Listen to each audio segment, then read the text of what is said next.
Bonjour à tous, bienvenue dans Bonjour chez vous. Aujourd'hui, on va voir comment la Bible peut répondre à tout un tas de questions de notre vie, de notre quotidien, de choses qu'on vit. La Bible est vivante et elle nous parle et elle est actuelle. Et je suis accompagnée d'Aurélie et Nadine pour parler de ce beau thème. Bonjour à toutes les deux.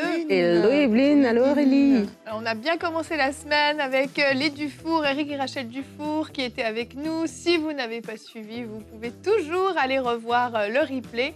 Et puis on va terminer la semaine entre nous. On aime bien, on suit entre nous, on aime bien avoir des invités, on est bien entre nous, on varie les plaisirs. Et aujourd'hui, on aura une capsule de Stéphanie Rieder qui va répondre à la question sur la théorie de l'évolution. Est-ce qu'elle est prouvée dans son intégralité?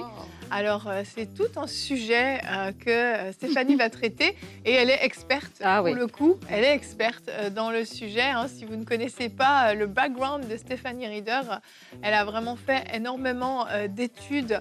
Elle a été biologiste, je pense. Elle a fait des recherches. Elle fait un post-doctorat aussi. Oui, exactement. Elle Rien a... que ça. Oui, rien que ça. Post-doctorat. Non, elle a énormément d'expérience et puis elle va pouvoir nous partager sur ce thème. Et puis, dans la rubrique Culture et Médias, Nadine, de quoi tu vas nous parler? Aujourd'hui, Evelyne, vu qu'on parle de la Bible et de son actualité pour les défis de la vie quotidienne, je vais présenter la Bible de méditation par les femmes d'Afrique. C'est une Bible qui a été éditée récemment pour les femmes africaines, parlant des défis et des solutions qui se présentent aussi à cette catégorie de personnes. Donc, je vais vous présenter ça tout à l'heure. Super, c'est original. C'est très original, j'ai beaucoup aimé. Vraiment, génial. Bon, on va commencer tout de suite avec toi, Aurélie, dans la pensée du jour.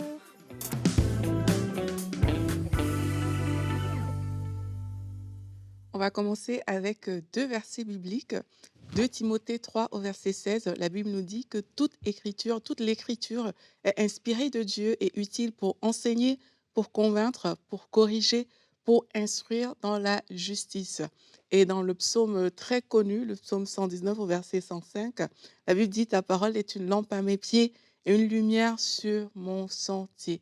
Donc lorsqu'on regarde ces deux versets bibliques, on voit en fait qu'en lisant la parole de Dieu, on est capable de trouver des réponses claires, on est capable de trouver de l'instruction, on est capable de trouver des choses qui vont corriger, qui vont nous instruire, on est capable même de trouver une direction, vu que c'est une lampe à nos pieds, on est capable d'avoir des réponses sur notre façon de vivre sur cette terre.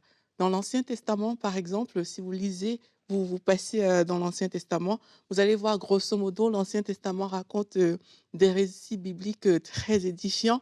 On va comprendre la relation de l'homme avec Dieu, avec son peuple. On va comprendre la création. On va comprendre des principes bibliques. Dans les proverbes, on va avoir comme ça une sagesse qui peut aider dans le quotidien. Dans les psaumes, on voit une façon d'adorer Dieu, une façon de vivre sa foi. Et dans le Nouveau Testament, on voit également que Jésus a abordé plusieurs sujets. Il a enseigné sur les béatitudes. Donc, c'est l'attitude à avoir dans notre marche quotidienne, sur la prière, sur le royaume de Dieu, sur la fin des temps, sur la relation avec Dieu, sur l'hypocrisie, le mariage. Bref, on peut citer encore des sujets qui sont évoqués dans l'Ancien, dans le Nouveau Testament, dans les Épîtres. On trouve vraiment des choses très concrètes et des choses pratiques. Ça veut dire quoi? Ça veut dire que normalement, si on prend le temps de méditer la parole de Dieu, eh bien, on va trouver des solutions concrètes aux problèmes pratiques de la vie courante. Et parfois, on a cette tendance à rechercher sur Google, rechercher sur ChatGPT, je ne sais pas, des solutions. Mais si vraiment on commence à se dire, en fait, la Bible me dit que toute l'écriture, elle est utile pour m'instruire, pour m'enseigner. Si j'ai cette question qui me vient dans la tête, eh bien, je vais chercher la réponse dans la parole de Dieu. Si on commence à réfléchir comme ça, on va voir qu'on aura beaucoup plus de réponses que ce qu'on pense en fait. Il y a aussi des situations qui ne sont pas citées de façon claire dans la Bible. Ce n'est pas nommé dans la Bible. Ça me fait penser à ce verset dans Acte 1 quand les disciples ils demandent à Jésus est-ce en ce temps-là que tu rétabliras le royaume d'Israël? Et Jésus leur répond que ce n'est pas à eux en fait de connaître les moments que le Père a fixés dans son autorité. Ça veut dire quoi? Ça veut dire qu'il y a des choses qui ne sont peut-être pas nommées spécifiquement, mais ça ne veut pas dire que on n'aura pas un aperçu. Tu vois, il y a un aperçu qu'on peut avoir et une sagesse qui est contenue dans les Écritures qui va nous permettre de discerner. Là, il dit, c'est pas c'est pas à vous de connaître les temps, mais dans la Bible, on voit quand même qu'on parle de la fin des temps. On voit les choses qui vont arriver dans la fin des temps. Donc ça veut dire qu'il y a un discernement qui est disponible, même si tu ne connais pas de façon claire, il y a des orientations que la parole va te donner par rapport à différentes choses. Il y a aussi des situations qui te concernent, qui concernent la volonté de Dieu par rapport à votre vie de façon spécifique, qui ne sont peut-être pas écrits en noir et blanc dans la Bible, mais alors que tu médites la parole de Dieu, le Seigneur va te parler. Je me rappelle quand je voulais savoir ce que je suis appelée à faire, j'étais juste en train de lire un psaume, et dans le psaume, ça disait qu'on parlera de toi, en parlant de Dieu, à la génération future. Et là, mon cœur a commencé à dire, mais de la même manière que les médias m'avaient dérouté, il faut que dans les médias, on parle de Dieu à la génération future. Et ça m'a animée. C'est comme ça que j'ai su ce que j'étais appelée à faire. J'étais juste en train de lire la parole de Dieu. Il y a eu cet élan qui est monté dans mon cœur. C'est possible parce que Dieu a mis en nous le Saint-Esprit et c'est le Saint-Esprit qui fait monter des élans comme ça, alors que vous vous posez peut-être des questions aujourd'hui, quel que soit le sujet, peut-être qu'il n'y aura pas des réponses toutes faites par rapport à ce que vous voulez, mais il y a le discernement, il y a le Saint-Esprit à l'intérieur de vous qui vous conduira dans toute la vérité et qui vous donnera des réponses claires. Amen. Et oui, la Bible, elle est actuelle, elle est Mhm, vivante, elle n'est pas démodée. mhm, Et vraiment, des fois, quand on parle avec des plus jeunes, ils vont mhm, avoir ce genre de réflexion un petit peu, oui, mais bon, je comprends quand je lis la Bible. Alors déjà, en fonction de la version qu'on lit, c'est un vieux français, ça a mhm, l'air compliqué, et puis je ne comprends pas, c'était une autre époque, c'était une autre mentalité, une autre mhm, façon de voir les choses, et puis il y a comme une espèce de déconnexion qui se fait. mhm, Mais alors que comme tu l'as vécu, toi, Aurélie, mhm, cette Bible est clairement vivante. La parole de Dieu vient et nous percute dans mhm, nos actualités, dans nos problématiques actuelles de ce qu'on vit aujourd'hui. Et mhm, en fait, c'est la puissance de la parole de Dieu, c'est qu'elle n'est jamais démodée, elle est mhm, intemporelle. Alors certes, il faut tenir compte du contexte quand on lit mhm, un verset, sinon on peut sortir des choses de leur contexte et en faire des doctrines bizarres. On tient compte du contexte, même du mhm, contexte historique, mais mhm, ça ne veut pas dire que ce qui a été dit il y a X années n'est plus valable mhm, aujourd'hui. Parce qu'en fait, Dieu ne change pas. Sa façon de penser n'a pas changé. Sa façon de voir les choses n'a pas changé. Ce qu'il considérait comme péché avant mhm, est toujours appelé péché aujourd'hui. mhm, Ça n'a pas changé. Et mhm, j'aimerais qu'on regarde notre verset du jour, qui est un verset quand même bien connu. Tu l'as partagé, Aurélie, mhm. de Timothée 3,16. Toute l'écriture est inspirée de Dieu et utile pour enseigner, pour convaincre, pour corriger et pour instruire dans la justice. On voit que la Bible, effectivement, a plusieurs fonctions. Et Mhm, l'une de ces fonctions, c'est ça, ça va être de corriger, ça va être mhm, d'instruire. Et tout ça, c'est valable il y a quelques milliers d'années, c'est valable mhm, encore aujourd'hui, de nos jours. Mhm. J'ai beaucoup aimé la pensée d'Aurélie et dans sa pensée, elle parlait de la façon dont même la disposition de cœur qu'on a par rapport à la parole. Si on va vers la parole avec la conscience que la parole répond à nos questions, ça va déjà faire toute la différence. On parlait ce matin rapidement de la familiarité. Et la familiarité fait quoi? La familiarité fait que je ne sais pas que d'une personne, je peux en ressortir. Je ne vois pas la personne à sa juste valeur. mhm, Je ne vois pas ce que je peux ressortir de cette personne. Pourquoi? Parce que je suis familier avec cette personne-là. J'ignore des trésors que cette personne a, que d'autres personnes qui ne sont pas familières avec elle vont pouvoir, eux, reconnaître. Et je crois qu'en tant qu'enfant de Dieu, des fois, on est tellement habitué à la parole et on la regarde tellement comme un livre que spirituel qu'on a du mal à savoir que oui, dans notre quotidien, dans notre vie de tous les jours, elle peut aussi être applicable. Et comme mhm, Aurélie l'a dit, peut-être que ce n'est pas écrit, voilà, intelligence artificielle dans la Bible, mais lorsque je suis en train de la lire, alors que la parole dit que la révélation de sa parole est claire et qu'elle donne de l'intelligence au simple, alors que je suis en train de la lire, il y a un renouvellement aussi de l'intelligence qui m'est mhm, donné, même par rapport à des situations qui sont d'actualité, voilà, que les disciples, eux, n'ont pas eu à faire face, alors que moi, je fais face à ces mhm, situations-là. Moi, je me rappelle à plusieurs moments, en lisant la parole, tu lis l'histoire de Jacob, tu lis l'histoire de Jésus avec ses disciples, tu as une révélation, tu as une intelligence qui vient mhm, par rapport à toi, ta propre vie, par rapport à tes relations interpersonnelles. Tu on parle de l'avortement. Ben, dans la parole de Dieu, ce n'est pas écrit le mot avortement, mais la pensée de Dieu est là clairement par rapport à la pensée de Dieu, par rapport à la vie, etc. Donc vraiment, je crois qu'en tant qu'enfant de Dieu, ne regardons pas la Bible juste comme un livre spirituel. Et mhm, comme tu le dis, on a une intelligence et notre intelligence est renouvelée. Et on sait comment réagir dans les situations de tous les jours, mais vraiment de ne pas se priver de cet outil-là aussi, qui est un outil pour nous aider aussi dans notre quotidien, dans des choses pratiques Oui. qu'on n'aurait pas pensé en fait. Tout à fait. J'ai 3 petits exemples comment la parole de Dieu est vivante et actuelle pour aujourd'hui. Par exemple, si vous avez du mal à dormir, il y a le psaume 4, 9 qui dit « Je me couche et aussitôt je m'endors en paix, car c'est toi seul, Éternel, qui me donne la sécurité dans ma demeure. » Ce verset est loin d'être passé de date. Tu penses peut-être à épouser un incroyant, tu es dans une relation amoureuse avec un incroyant. 2 Corinthiens 6, 14 te parle « Ne vous mettez pas avec des incroyants sous un joug qui n'est pas celui du Seigneur. En effet, ce qui est juste peut-il s'unir à ce qui s'oppose à sa loi? La lumière peut-il être solidaire des ténèbres? » On a, faut-il payer les taxes, les impôts en tant qu'enfant de Dieu? Jésus a répondu à cette question. Luc 20, 25. Eh bien, leur dit-il, rendez à César ce qui est à César et à Dieu ce qui revient à Dieu. Et je pourrais continuer une liste très longue qui nous démontre que oui, la parole de Dieu est vivante, elle est actuelle et le Seigneur veut vous parler aujourd'hui. Donc, je vous invite à peut-être changer de paire de lunettes quand vous lisez la Bible, de lunettes, bien sûr, pas de lunettes physiques, mais de mentalité et de vous attendre à ce que Dieu puisse vous parler vraiment au travers de sa parole et puisse vous percuter. Et on va maintenant écouter Stéphanie Rieder qui va nous dire est-ce que la théorie de l'évolution est prouvée dans son intégralité?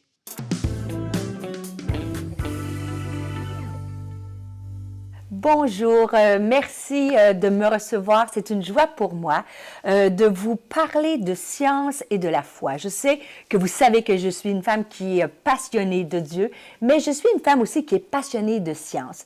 Et pendant plusieurs années, souvent, c'était difficile de penser qu'on pouvait concilier la science et la foi.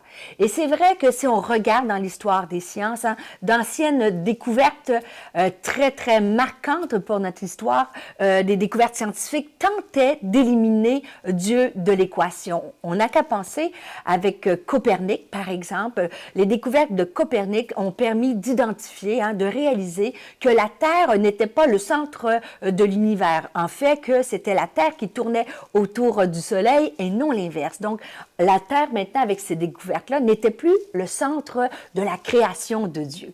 Et par la suite est arrivée les découvertes avec Darwin. Avec ces découvertes-là, encore là, on tentait d'enlever l'homme au centre de la création de Dieu, que, en fait, l'homme était issu du hasard.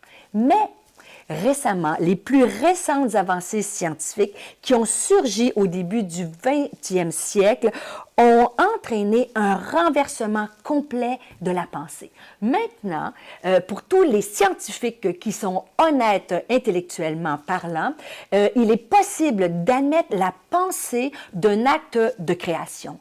Et loin, maintenant, l'idée est complètement, le système de pensée est complètement renversé parce qu'on a encore 3 grandes questions d'un point de vue scientifique qui ne sont pas encore expliquées.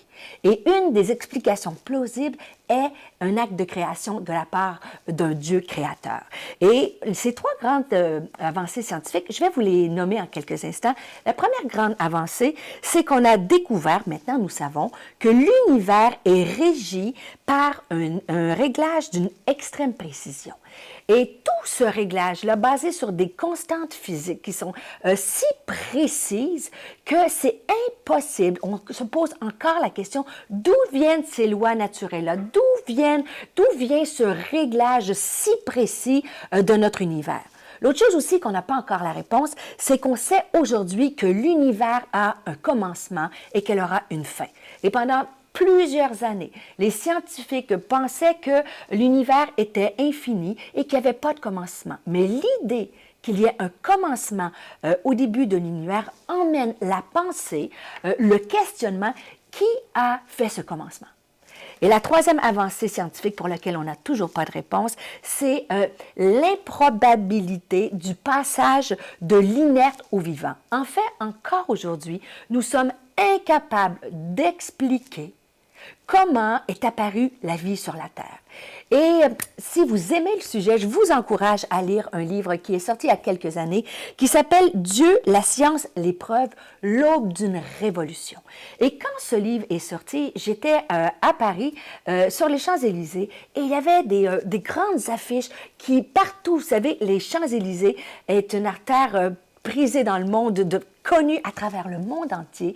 Et j'étais là et je voyais cette annonce-là disant que Dieu, la science, les preuves, la science, nouvelle alliée de Dieu. Et par la suite, dans le même mois qui a suivi la sortie de ce livre-là, le Figaro Magazine a titré « Quand la science croit en Dieu, le livre qui bouleverse nos certitudes ». Alors, en ce moment, dans le milieu scientifique, il y a complètement un changement de pensée. Et de plus en plus, la possibilité qu'il y ait un Dieu créateur derrière toutes ces grandes découvertes scientifiques est maintenant avancée comme hypothèse. Et aujourd'hui, j'aimerais vous parler en particulier de la théorie de l'évolution. Vous savez, pour nous, les croyants, lorsqu'on parle de théorie de l'évolution, souvent, on va réduire ça à sa plus simple expression et on va dire que Darwin a dit qu'on descendait du singe et ainsi de suite. Et c'est complètement faux. Et aussi, ce que je voudrais, dans les minutes qui me sont allouées, je voudrais qu'on regarde ensemble, est-ce que c'est possible pour un croyant de croire en la théorie de l'évolution? Est-ce que, et peut-être tu t'es fait poser la question à la salle à café, peut-être par tes adolescents, est-ce que la théorie de l'évolution est prouvée? En fait, je vais commencer avec une citation de Richard Dawkins, qui est un évolutionniste bien connu.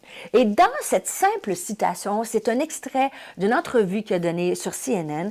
Et dans ce simple extrait-là, on va voir qu'il y a tellement de mythes, des stéréotypes qui sont véhiculés dans ça. Et j'aimerais, dans les quelques minutes qui suivent, commencer à les briser. Alors, qu'est-ce qu'il a dit? Richard Dawkins a dit « L'évolution est un fait. C'est un fait qui est établi de façon aussi sûre que n'importe quel autre fait que nous avons dans le domaine de la science. Il est tout à fait véridique d'affirmer que l'évidence en faveur de l'évolution est absolument, totalement écrasante. Personne, en y regardant de près, ne pourrait en douter, à moins d'être stupide. Il n'y a pas la moindre évidence en faveur du Dieu judéo-chrétien. » Et c'est exactement ce type de citation-là qui réduit toute cette théorie-là et réduit la pensée qui nous entoure.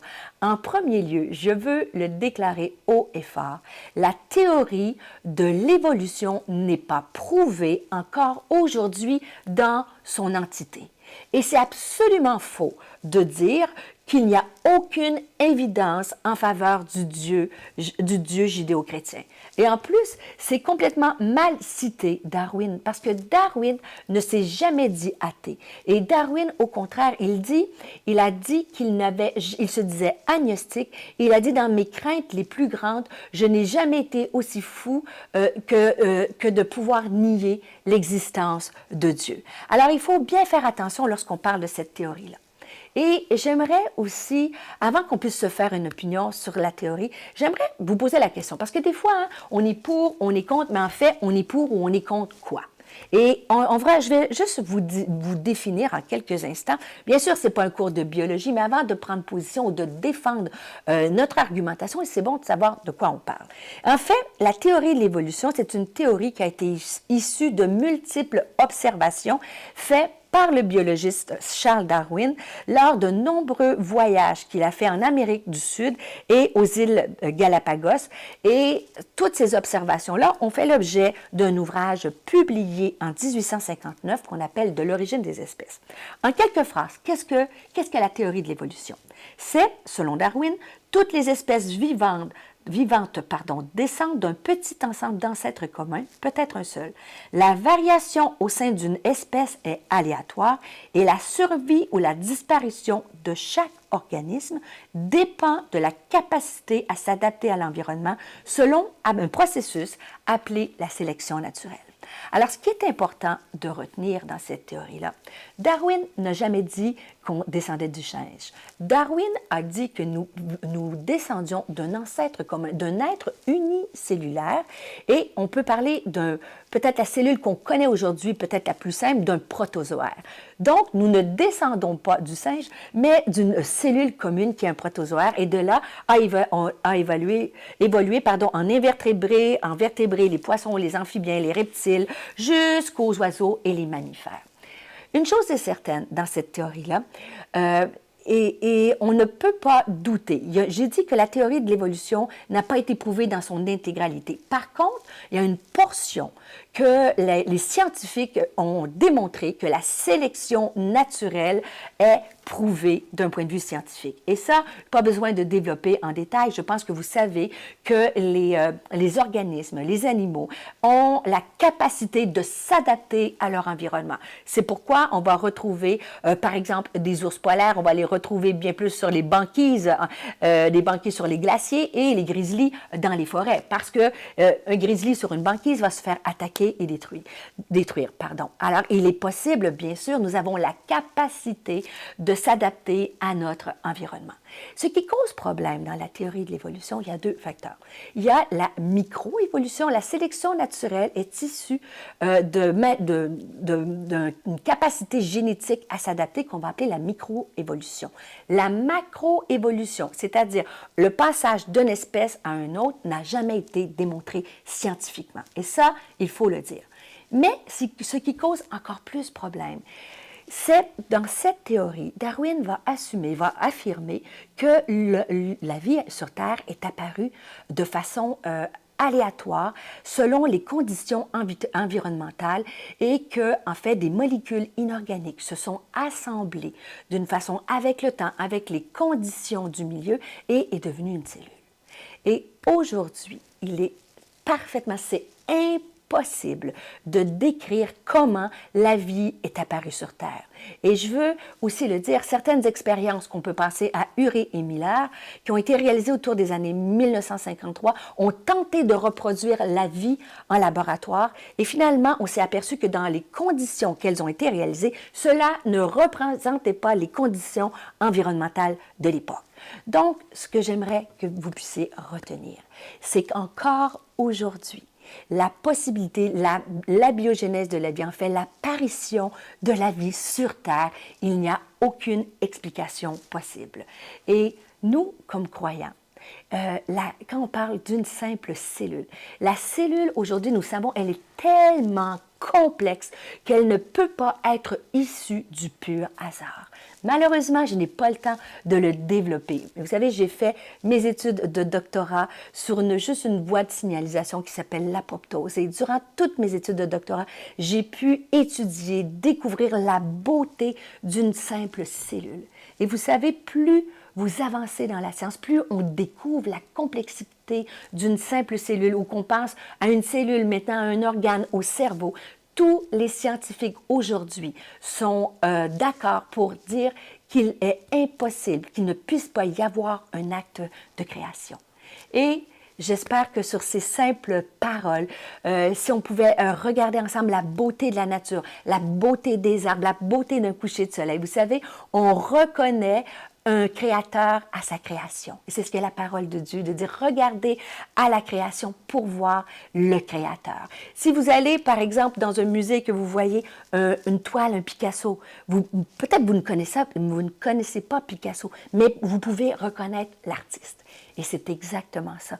Juste comment on ne peut pas expliquer l'origine de la vie, comment on ne peut pas expliquer toute cette macro-évolution-là, il faut qu'il y ait un concepteur divin derrière cet acte de création.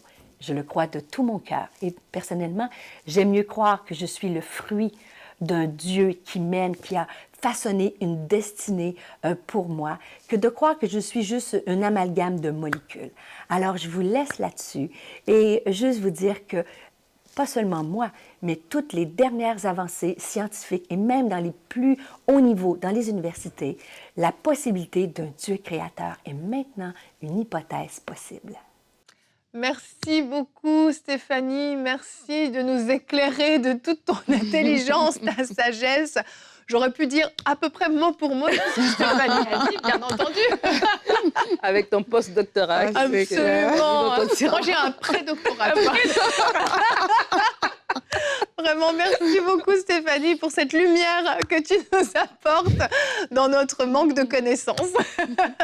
Et on va continuer avec toi, Nadine, avec notre rubrique Culture et Médias.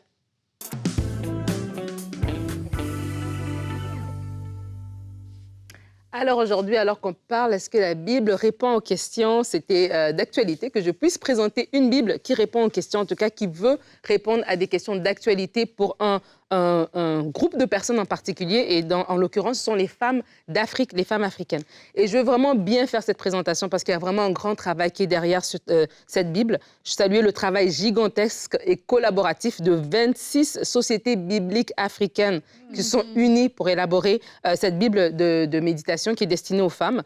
Ça dit ici que la Bible contient cette Bible, en fait, contient toute une variété d'outils de lecture qui invitent à réfléchir aux situations et questions spécifiques qui se présentent aux femmes chrétiennes africaines. Donc, vraiment, c'est pour toutes les femmes du monde entier. Si vous êtes en Afrique ou même de la diaspora africaine, vous allez trouver dans cette Bible des choses très, très intéressantes. Pourquoi je mets l'accent sur la diaspora africaine ou l'Afrique en particulier? Parce que, justement, dans cette Bible, il y a des petits clins d'œil sur l'Afrique. Ils vont, par exemple, mettre des petits trucs ici, fenêtres sur plusieurs pays, 52 pays qui ont été représentés, et te donnent une petite information sur le pays en question. Là, c'est le Cap-Vert. À votre écran, c'est le Bénin.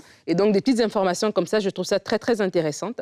Sinon, le contenu de cette Bible, de quoi s'agit-il de façon concrète? C'est le texte dans la version Bible Nouvelle Français Courant, avec toutes les notes. Donc, c'est vraiment une Bible de méditation. C'est une introduction détaillée à chaque livre de la Bible. C'est 365 méditations qui accompagnent une lecture quotidienne, 52 articles thématiques abordant des sujets de la vie de tous les jours, 51 portraits de femmes de la Bible. Je ne savais pas qu'il y avait autant, d'ailleurs, de femmes. J'ai dit... Pour toutes les conférences de femmes, on est prêtes, là. Il y a des sujets.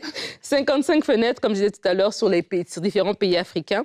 Et il y a d'autres outils comme un plan de lecture, des conseils pour lire la Bible, toute la Bible en une année, un tableau qui conduit à la rencontre de 49 femmes de la Bible pour nourrir nos réflexions sur les enjeux que vivent les femmes d'aujourd'hui, une liste des femmes de la Bible, 3 index qui facilitent la recherche et 8 cartes et plans. Et alors, quand je vous disais qu'on parlait des sujets d'actualité, ben voilà, tu vois, ici, par exemple, à la fin c'est dans la Bible, mais à la fin, il y a une façon très facile de retrouver le contenu. Ils disent, par exemple, ici, ils ont des articles, si on en parlait, et ils abordent des thèmes comme l'avortement, la belle famille, le caractère, un conjoint non chrétien, le consentement, la croissance spirituelle, la dépression, le deuil, la discrimination, le divorce donné à Dieu, les drogues. Ils en parlent dans la Bible. La fidélité dans le mariage, la famille élargie, les beaux-parents, l'handicap, l'héritage, l'intégrité, le viol, les violences familiales, la solitude, la soumission, la recherche les réseaux de soutien, la repentance, la polygamie, la monoparentalité, les mutilations génitales féminines. Ça, c'est un sujet très, très, très, très pointu. Ils abordent ça ici, les malédictions, l'obéissance, le pardon. Il y a plusieurs sujets. C'est très, très intéressant. Et aussi avec les noms des femmes de la Bible, la référence, la description de ce qu'ils ont vécu. Moi, je l'ai trouvée très, très belle. Et elle est belle aussi à lire. Vous ne voyez pas grand-chose, hein, mais je vais quand même vous le montrer. C'est une très belle Bible. Vous avez la version Il y a quoi sur souple. le côté, là? Il y a une inscription, non? Quand tu fermes ta Bible, Bible, ouais, c'est écrit « Ta parole est une lampe à mes pieds, une lumière qui éclaire mon sentier. » Tu peux montrer à l'écran. Je ne sais pas si on va voir On va quelque pas chose. voir. On voit un On petit le peu, verra. non? Ouais. C'est ça, Mais c'est joli, c'est Vraiment. très, très beau. Ouais. Et donc, ça, c'est la version le souple. Et là, c'est la version de... rigide. Et c'est ça. Donc, c'est une très, très belle Bible, si vous voulez vous la procurer. C'est la Bible de méditation par les femmes d'Afrique. Merci Nadine. Bah oui, on salue vraiment le travail derrière tout ça. Colossal. Vraiment, on peut même pas l'imaginer, je pense, mais c'est un très très gros travail. Merci à ces femmes qui ont pris le temps de faire cette Bible vraiment 100% féminine finalement. Bon, les hommes peuvent l'acheter aussi. Hein. Bien C'est sûr. autorisé. Hein. Merci beaucoup Nadine. Eh bien, de notre côté, on va se retrouver demain, soit un Betsalil. Si vous ignorez qui est Betsalil, l'émission de demain est pour vous. Et si vous le connaissez et qu'il vous inspire, elle est pour vous également. Et nous aurons la rubrique C'est mon histoire avec le témoignage de Jean-Claude Chipama. Vous savez, il était venu dans Bonjour chez vous. Eh bien, vous allez découvrir son parcours professionnel, comment la main de Dieu a été sur sa vie jusqu'à aujourd'hui. Alors, merci à tous d'avoir été avec nous et bonjour chez vous.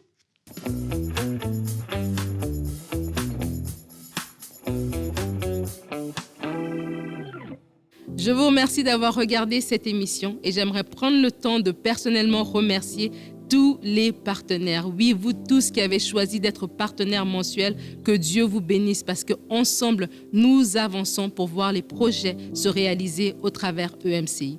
Alors que nous sommes dans cette campagne de dons, je pense au témoignage de Gaëlle. Gaëlle est en France. Elle nous a écrit en nous disant qu'elle regardait une émission EMCI TV avec sa fille. Et à un moment donné, sa fille s'est retournée vers elle, lui a regardé droit dans les yeux et lui a dit « Mais maman, pourquoi n'es-tu pas partenaire? Et c'est à ce moment-là, Gaëlle s'est rendu compte que c'était Dieu qui lui parlait au travers de sa fille et elle s'est engagée à être partenaire mensuel. Elle nous dit qu'elle se réjouit de la sortie de l'application Ma Bible. Et moi aussi, j'ai hâte à la sortie de l'application Ma Bible. Ça va être un outil fantastique à la disposition de vous et moi pour notre édification dans notre marche dans le Seigneur. Et j'aimerais vous encourager à être aussi comme Gaëlle. La parole nous dit que Dieu parle tantôt d'une manière, tantôt d'une autre, mais on n'y prend pas garde. Gaëlle, à ce moment-là, a été sensible à la voix de Dieu. Elle a su reconnaître que le Seigneur lui parlait au travers sa fille. Et je prie que vous aussi, vous soyez à l'écoute, attentifs et entendre ce que Dieu dit. Alors que nous faisons cet appel aux dons, rejoignez la famille des partenaires. Ensemble, tenons-nous main dans la main afin que les projets que Dieu a inspirés à ce ministère puissent voir le jour pour l'édification de plusieurs. Que Dieu vous bénisse. Dès maintenant, faites partie des 20 000 partenaires mensuels qui porteront la vision d'EMCI et qui l'amèneront encore plus loin. Pour faire votre don, rendez-vous sur emcitv.com/20 000.